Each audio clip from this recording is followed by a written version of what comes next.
Welcome to the U.S. Holocaust Memorial Museum. I'm Daniel Greene, the curator of Americans and the Holocaust. We decided on our 25th anniversary to look very closely at Americans' role in this history. And that goes back to our founding charter, which mandated that the museum look very closely at Americans' role in this history.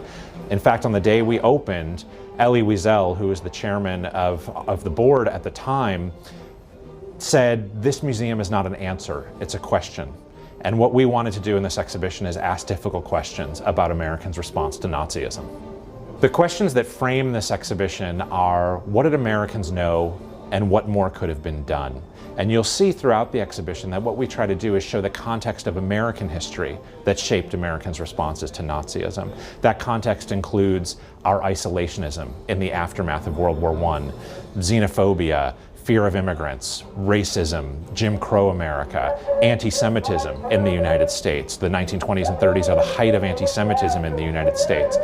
And then we're responding to Nazism amidst the context of the Great Depression and war. And so in this exhibition, we're always trying to keep that context front and center in visitors' minds. The opening film of the exhibition shows the context of the United States between 1918 and 1932. And what you see is Americans' response to World War I, veterans on the street, Americans mourning at graves of fallen soldiers. You see the context of the United States being relatively closed to immigrants, with national origins quotas being passed in the mid-1920s that severely limited the number of immigrants who could be let in.